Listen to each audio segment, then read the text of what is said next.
Assalamualaikum warahmatullahi wabarakatuh. Perkenalkan, nama saya Askia Zulkarnain dengan NIM 24017003.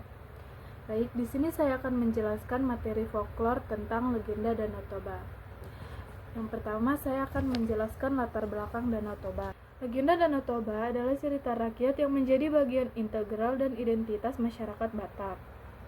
Cerita ini mengandung nilai moral, pesan budaya, dan simbol-simbol lokal yang penting untuk dilestarikan. Penelitian ini bertujuan untuk memahami nilai-nilai tersebut sebagai upaya menjaga warisan budaya dan relevannya dengan pembelajaran modern. Nah, yang kedua itu ada topik masalah. Yang pertama, pencemaran air. Pencemaran air yang dimaksud adalah masalah limbah domestik, industri, dan peternakan seperti keramba jaring apung. Menyebabkan kualitas air menurun, berdampak pada ekosistem dan kesehatan masyarakat. Yaitu ada erosi dan sedimentasi. Aktivitas manusia seperti deforestasi dan pembangunan mempercepat sedimentasi yang mengancam ekosistem kedalaman danau. Yang ketiga, dampak pariwisata. Perkembangan pariwisata yang membawa dampak ekonomi, tetapi juga dapat menyebabkan degradasi lingkungan dan perubahan budaya masyarakat Batak. Keempat, ada hilangnya keanekaragaman hayati. Spesifik endemik Danau Toba menghadapi ancaman dan perubahan ekosistem akibat polusi dan eksploitasi sumber daya. Alasan saya tertarik ingin meneliti topik Danau Toba ini adalah yang pertama, yaitu keunikan geologisnya.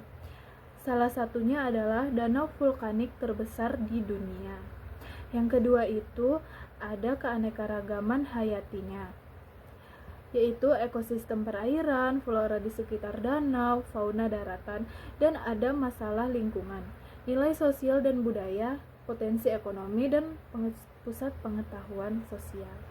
Alasan saya memilih Danau Toba dalam penelitian ini karena yang pertama, keunikan alamnya yang luar biasa dan menjadikan salah satu destinasi wisata dan fenomena alam paling menarik di dunia. Yang kedua itu lingkungan, masalah yang mendesak akibat aktivitas manusia dan perubahan alam yang beresiko mengancam keanekaragaman hayati, ekosistem, dan kehidupan masyarakat sekitar. Metode penelitian dan instrumen penelitian yang saya gunakan adalah metode kualitatif. Cara saya memperoleh dan mengolah data dengan menggunakan metode ini adalah yang pertama, perumusan masalah penelitian. Yang kedua, pemilihan lokasi dan partisipan.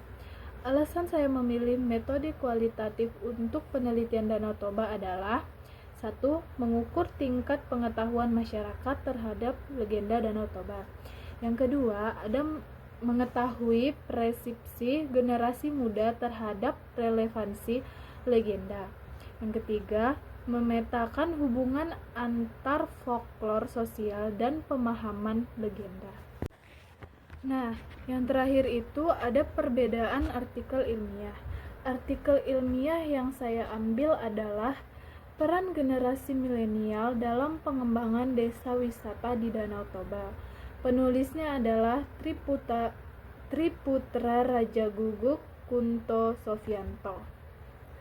Perbedaan artikel ilmiah peran generasi milenial dalam pengembangan desa wisata di Danau Toba dengan artikel yang saya buat adalah yang pertama itu struktur penulisannya. Kalau artikel ilmiah biasanya didukung oleh data empiris atau kajian pustaka yang relevan. Sedangkan artikel yang saya buat menekankan narasi, opini, perbedaan atau cerita, pengalaman berbasis data. Kedua, ada dasar penelitian dan data. Artikel ilmiah biasanya berbasis pada penelitian lapangan, wawancara, survei, atau studi pustaka yang menggunakan metode ilmiah. Sedangkan artikel yang saya buat berbasis pada opini tanpa keharusan data empiris. Yang ketiga, ada gaya bahasa. Artikel ilmiah ini menggunakan bahasa formal, objektif, dan teknis. Artikel yang saya buat gaya bahasanya lebih santai, komunikatif, dan menggunakan sudut pandang pribadi. Sekian penjelasan singkat saya tentang materi legenda Danau Toba. Kurang dan lebihnya saya mohon maaf. Saya akhiri. Assalamualaikum warahmatullahi wabarakatuh.